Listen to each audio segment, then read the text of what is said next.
سلام دوستان، خوش اومدید به کانال خودتون تخم مرغ. امروز میخوام بریم غذاهای مازندران رو بشناسیم.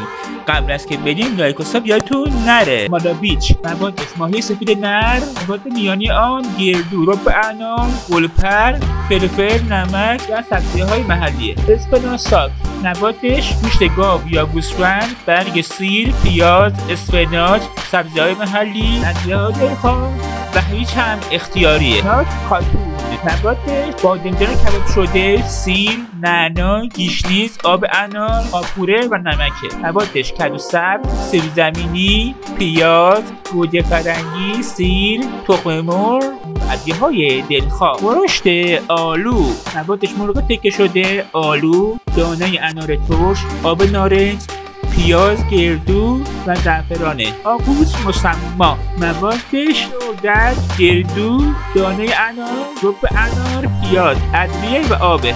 باقالا بابیچ، موادش باقالا با سیر، کبد خشک، روغن، نمک، فلفل و زردچوبه است. آش کدو، موادش کدو، عدس، برنج، پیاز داغ، آب لیمو، شکر و نمکه. مرغ شکمخور، موادش مرغ، گردو، آلو، قیسی، زعفران، زرشک، آب لیموی، آب نارنج، پیاز، شکر، نمک، فلفل، جعفری، گیشنیز، نعنا و ترخونه. پیچ، موادش گوشت چرخ کرده، پیاز، گوجه فرنگی، سیب زمینی، زردچوبه، نمک و فلفله. داشته باش، موادش اسفناج، عدس، پیاز، سیر، زیر سبز، نمک، فلفل و زردچوبه است. خورشت بادمجان کباب، موادش بادمجان، گردو، رب انار، گوجه فرنگی و سبزی‌های معطره. خورشت ناردون، موادش گوشت مرغ، انار ترش، رب انار، سیر، پیاز،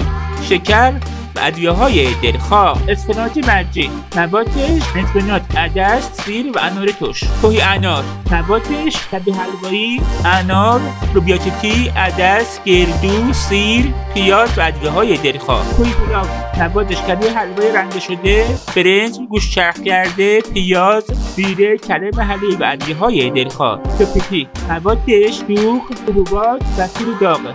آش گزنه، موادش آرد گندم، عدس، لوبیا، نخود، باقالا، کدو حلوایی، چغندر، گیشنیز، جعفری، ماست، سیر، نمک، فلفل و زردچوبه است. سماق، موادش شینه مرغ، سبزی خورشتی، لوبیا قرمز، سیر، قوره، آبقوره، سماق و پیازه.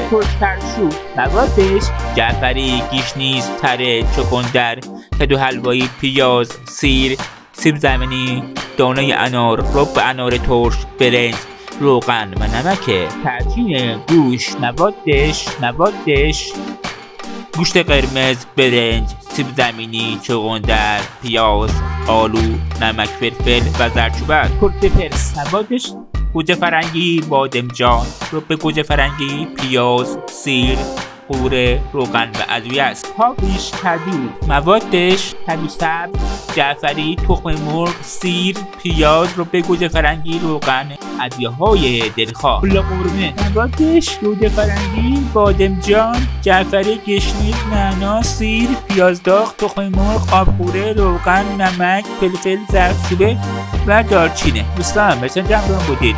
لایک و ساب فراموش نشه، کامنت هم بذارید. دوستتون داریم. تا ویدیو بعدی بدرود.